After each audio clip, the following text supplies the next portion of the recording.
Asheboya Asheboshosh. The Yoruba pantheon has generally 401 deities. They are manifested in primordial aspects of nature, related into traditional stories as anthropological figures, also as orishas who have experienced the human experience as this story has unraveled and is unraveling.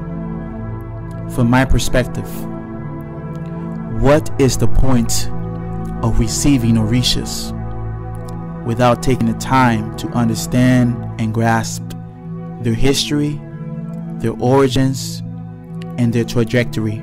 This is a great opportunity for both initiates and non-initiates alike.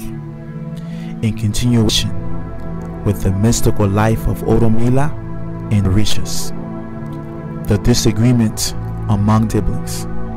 After a long disagreement and battle between Ogun and Shango, orunmila intervened to establish peace.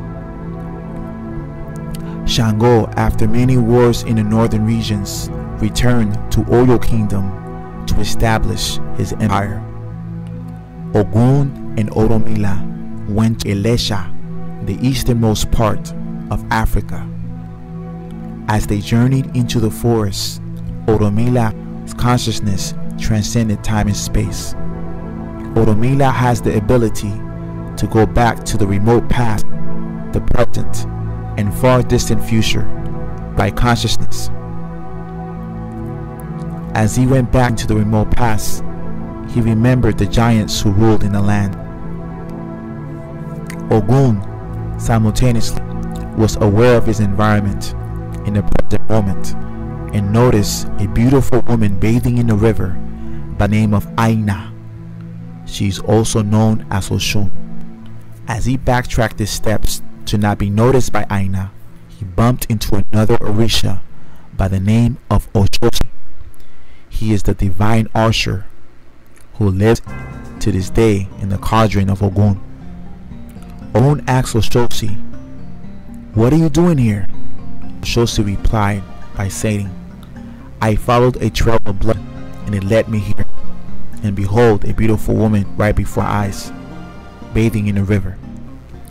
They both agreed that they fell in love with her, and this created an animosity among them. They began to fight and argue endlessly. Orunmila said, "Cease.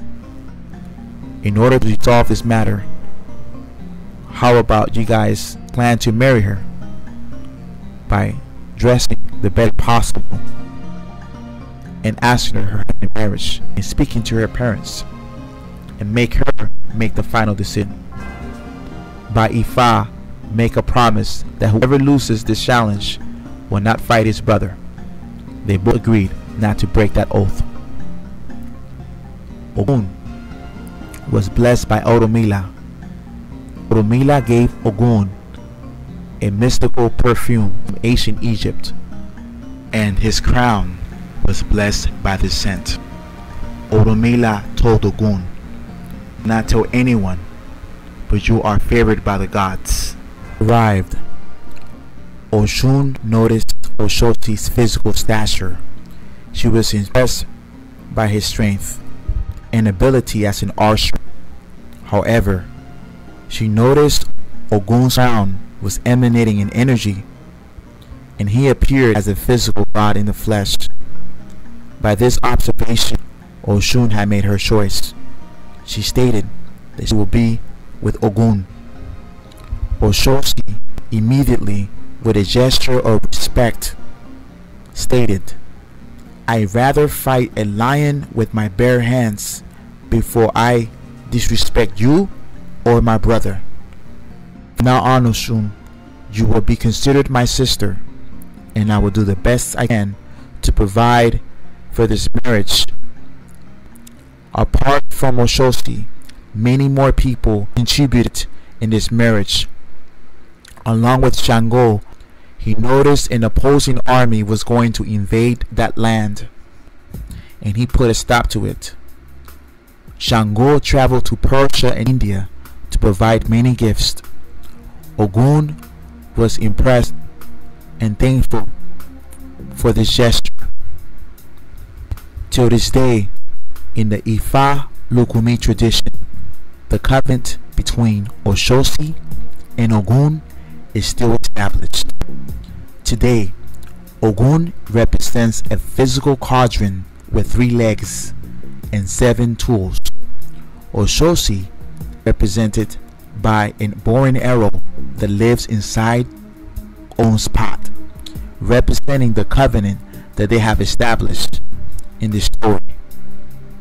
Ashe Iboru, Ashe Boya, Osheshi. Obeato Ibore Mumfu. Long life and prosperity for everyone. Make sure you like and subscribe to the channel.